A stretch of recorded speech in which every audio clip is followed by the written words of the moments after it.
मुल्क की सबसे बड़ी पार्लिमानी सियासी जमात में इंटर पार्टी इंतखाबात। इमरान खान नाकली टर्म के लिए तहरीक इंसाफ के बिला मुकाबला चेयरमैन मुंतखब हो गए। उनके मुकाबले में 2 पैनल्स के उम्मीदवार मौजूद थे जो दस्तबरदार हो गए। एक पैनल की सबराही उमर सरफराज चीमा, दूसरे की नेक मोहम्मद कर रहे थे। PTI ने शाह महमूद कुरैशी को वाइस चेयरमैन और असद उमर को मरकजी सेक्रेटरी इत्तलात भी मुंतखब कर लिया। तकरीब से खिताब में इमरान खान ने कहा कि इंतखाबात से ही PTI एक इदारा बनेगी।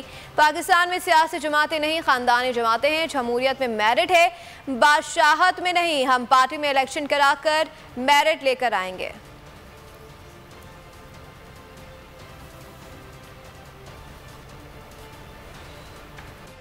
मुल्क की सबसे बड़ी पार्लिमानी सियासी जमात में इंटर पार्टी इंतखाबात। इमरान खान नाकली टर्म के लिए तहरीक इंसाफ के बिला मुकाबला चेयरमैन मुंतखब हो गए। उनके मुकाबले में 2 पैनल्स के उम्मीदवार मौजूद थे जो दस्तबरदार हो गए। एक पैनल की सबराही उमर सरफराज चीमा, दूसरे की नेक मोहम्मद कर रहे थे। PTI ने शाह महमूद कुरैशी को वाइस चेयरमैन और असद उमर को मरकजी सेक्रेटरी इत्तलात भी मुंतखब कर लिया। तकरीब से खिताब में इमरान खान ने कहा कि इंतखाबात से ही PTI एक इदारा बनेगी। पाकिस्तान में सियासी जमातें नहीं, खानदानी जमातें हैं। जमहूरियत में मेरिट है, बादशाहत में नहीं। हम पार्टी में इलेक्शन कराकर मेरिट लेकर आएंगे।